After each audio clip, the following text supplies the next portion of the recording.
नमस्कार दोस्तों, आपके अपने चैनल में आप सभी का स्वागत है। किसान का बेटा बना आईएएस टॉपर, गृह जनपद आगमन पर जोरदार हुआ स्वागत। हम आपको बता दें कि जनपद जौनपुर के सिकरारा क्षेत्र अंतर्गत शुरुआरपट्टी गांव निवासी सत्यप्रकाश सिंह उर्फ सत्तू के द्वितीय पुत्र निखिल सिंह, जो कि आईएएस टॉपर रहे और उनका गृह जनपद पर आगमन पर ग्रामीण और क्षेत्रवासियों ने फूल माला पहनाकर उनका जोरदार स्वागत किया।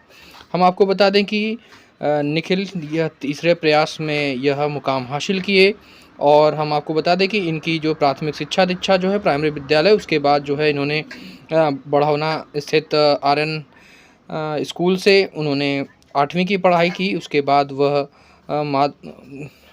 नेहरू बाल उद्यान से हाई स्कूल व इंटर की परीक्षा उत्तीर्ण की। उसके बाद वह पढ़ने में मेधावी रहे, जिसके बाद परिजनों ने इन्हें यूपी कॉलेज भेजा, जहां से इन्होंने बीएससी कंप्लीट किया। उसके बाद इन्होंने बीएचयू से एमएससी की डिग्री हासिल की। इसके बाद यह तैयारी के लिए लखनऊ चले गए, जहां पर इन्होंने तैयारियां की।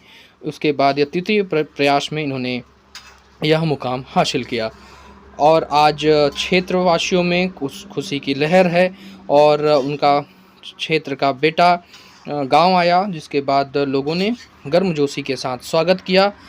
हम आपको बताते चलें कि निखिल उसके बाद बढ़ौना मोड़ से सबसे पहले हनुमान तारा मंदिर आए, जहां पे उन्होंने प्रभु हनुमान का आशीर्वाद प्राप्त किया। उसके बाद गांव के डीह उदेरा बाबा पे पहुँचे, जहाँ पे उन्होंने माला चढ़ा करके आशीर्वाद प्राप्त किया। उसके बाद गांव के सभी लोगों से मिलते जुलते यह अपने घर पहुँचे, जहाँ पर घर वालों ने और ग्रामीण क्षेत्र के तमाम संभ्रांतजनों ने इनका स्वागत किया।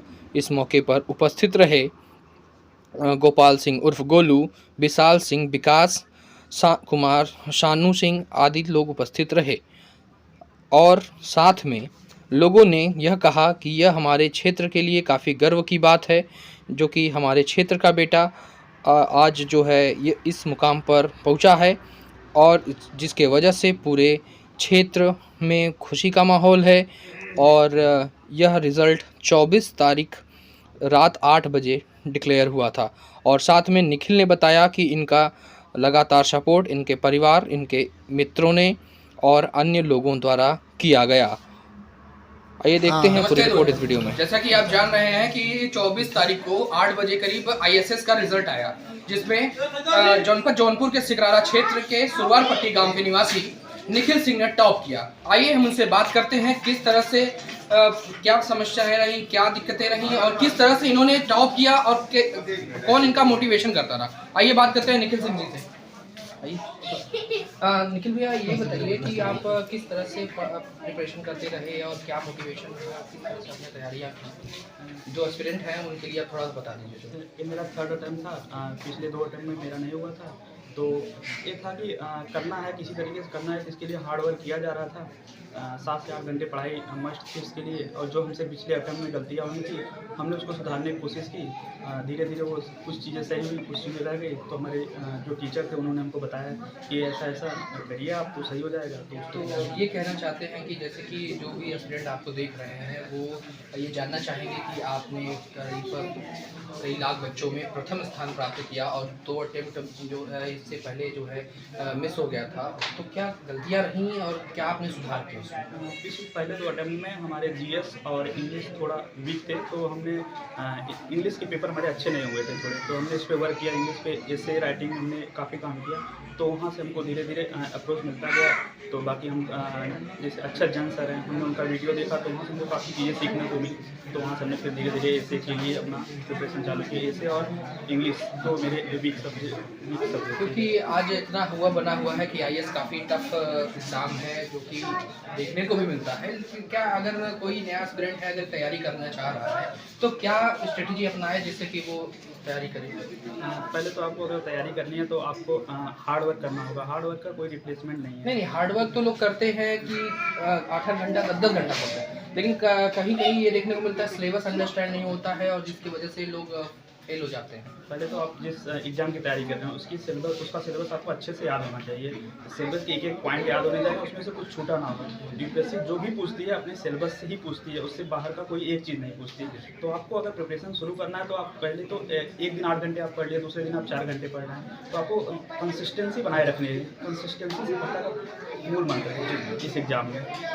तो जैसे निखिल भाई आपने टॉप किया तो आपको कैसा लग रहा है और लोगों को क्या बताना चाहेंगे? जो है आपका मार्गदर्शक कौन रहा, लगातार सपोर्टिंग कौन रहा? पहले तो फैमिली सभी माता पिता अंकल आंटी सभी लोग, उसके बाद भैया भी मेरे काफ़ी सपोर्टिव थे, उसके बाद हमारे सर सीनियर्स और फ्रेंड्स काफ़ी साथ दिए, सबने साथ में प्रिपरेशन की। हम 2-3 फ्रेंड्स थे तो उसमें से सबका हो गया। तो आपका एक इंटरव्यू हमने भी देखा कि आपके एक मित्र थे जो है लगातार आपके एमएससी लेवल से साथ में रहे और काफ़ी अच्छा भी लगा जो है वो उनकी भी 8वीं रैंक रही है। हाँ, और ये कहना चाहेंगे जैसे कि इंटरव्यू फेज में जब जाते हैं लोग तो उसमें किस तरह से जो है लोग कहते हैं कि काफ़ी जो है हार्ड क्वेश्चन पूछते हैं, तो क्या उसमें क्या है? नहीं कुछ हार्ड क्वेश्चन नहीं पूछते, नॉर्मल जैसे हम आप बातचीत कर रहे हैं वैसे ही बातचीत होती है वहाँ, लेकिन उसके लिए आपको प्रिपरेशन पहले से ही करनी पड़ेगी। तो हमारे इंटरव्यू कम्युनिकेशन स्किल उतनी अच्छी नहीं थी, लेकिन हम 4 लोग साथ में प्रिपरेशन करते थे। तो हम चारों लोगों ने आपस में ही इंटरव्यू डेली करते थे हर 2-3 दिन पे आपस में, तो उससे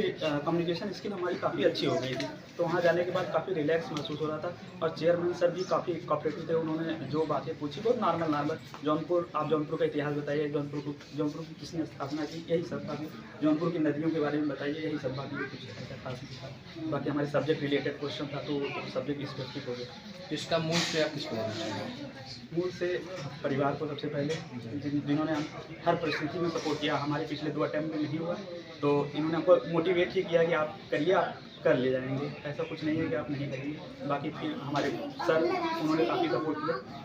तो इसमें जो है कितने पेपर कुल होते हैं और क्या कैसे क्या होता है? इसमें तो पहली बात तो आपको टोटल 6 सब्जेक्ट होते हैं। 4 तो हमारे सब्जेक्ट स्टैटिक्स से ही होते हैं, बाकी एक जीएस का पेपर होता है और एक एसे राइटिंग होता है।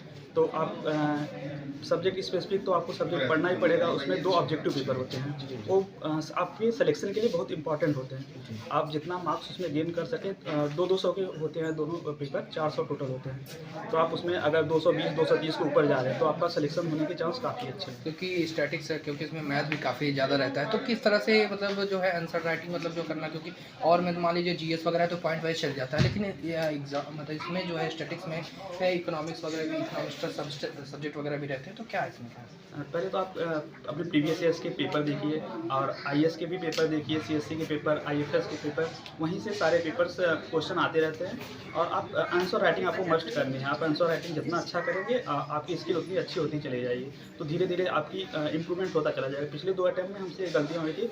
हमारे सब्जेक्टिव पेपर में हमारे मार्क्स काफ़ी कम थे, 200 में से लगभग 70-80 मार्क्स थे हमारे, तो उसमें हमने काफ़ी वर्क किया, तो धीरे धीरे इम्प्रूव हो तो गया। इसको इम्प्रूव करने के लिए क्या स्ट्रेटजी है आपके पास? पहले तो आप हम कुछ सिलेबस कुछ चीज़ें छोड़ दे रहे थे। ये 3rd पेपर हमारा है तो उसमें काफ़ी बड़ा सिलेबस है उसका, तो हमने 2-3 चीज़ें उसमें छोड़ दी थी और क्वेश्चन उसी से रिपीट हो गया। तो पहले तो आपको सिलेबस के एक-एक वर्ड पढ़े होने चाहिए। जो दिया है आपको बुक जो जितनी है, आप कोई भी बुक उठाइए लेकिन उसके हर एक चीज़ को पढ़िए। उसके बाद आप अपने नोट्स बनाइए, जितनी 60 से 60 नोट बना सके। तो मेरे 60-70 पेज से ज़्यादा नोट्स रहते नहीं थे किसी एक सब्जेक्ट से, तो आप उसको अच्छे से कर लीजिए जितना आपको याद रहना चाहिए। क्योंकि 3 दिन का एग्जाम होता है तो आपको 3 दिन बैठना बहुत बड़ी बात है। 3 6 घंटे आपको तो नॉर्मल बैठा दिया है 6 घंटे, 3 दिन आप लगातार बैठिए तो आप कुछ नहीं कर पाएंगे। तो आप जितना अपने आप को याद कर पाएंगे और जितने 60 नोट्स आपके होंगे उतना ही अच्छा होगा आपके लिए। तो इसके बारे में कुछ हमने स्टडी किया, तो जैसे कि एक इसका एक चौथा पेपर होता है इकोनॉमिक्स का, तो उसमें कैसे स्ट्रेटजी रहती है? चौथे पेपर में 6 सब्जेक्ट होते हैं टोटल, तो उसमें आपको दो चूज करने होते हैं। आप 2 चूज जो करिए आपकी इस पर डिपेंड करता है। तो हमने मल्टीवेरिएट और वाइटर स्टैटिक डेमोग्राफी इसको बोलते हैं, उसको चूज किया था। मल्टीवेरिएट तो पूरा मैथमेटिकल होता है, तो आप उसमें अपने मैथमेटिक्स पे वर्क करिए जितना आपको कर सकें। उसके बाद सब्जेक्ट से अच्छे एनपीटीईएल पे वीडियो है उनको देखिए, बुक अच्छी तो आप पढ़िए, तो फिर धीरे धीरे चीज़ें होती ये कह रहे थे कि इसमें क्वेश्चन कितने रहते हैं कि जो है टाइम तो 3 घंटे का, तो क्या इसमें सब क्वेश्चन अटेम्प्ट हो जाते हैं? आप अगर पहले तो अगर आप बहुत ज़्यादा चीज़ें लिखने की कोशिश करेंगे तब तो नहीं हो पाएंगे। लेकिन जो यूपीएससी ने पूछा है, पहले तो आप क्वेश्चन पढ़िए। आपको क्वेश्चन पढ़ने के बाद आपको समझ में आ जाएगा कि हमको पूछ क्या रहा है। आप बाकी बातें ना लिखिए, जो उसने पूछा है आप उसको एक पेज To the fact. हाँ, टू द फैक्ट रहिए, आपको नंबर मिलेगा। अगर आप बाकी चीज़ें बहकाने की कोशिश करेंगे तो आपको बहका देंगे। क्योंकि एक अधिकारी चाहिए तो अधिकारी के लेवल का लिखना भी पड़ेगा। तो आपसे बात करके काफ़ी अच्छा लगा, क्योंकि आपने काफ़ी अच्छा और जिले का नाम आपके द्वारा रोशन किया गया, पहला रैंक हासिल करके आपको ढेर सारी शुभकामनाएं और बधाइयाँ। धन्यवाद। तो चाचा जी से बात करेंगे हम। तो चाचा जी, कैसा लग रहा है आपका बेटा जो है ISS बना है और पहला रैंक हासिल किया है, तो इसके बारे में क्या कहना चाहिए? पहली बात तो बहुत खुशी की अनुभूति हो रही है और इसका संदेश जो है हमारे क्षेत्र में अच्छा जाएगा।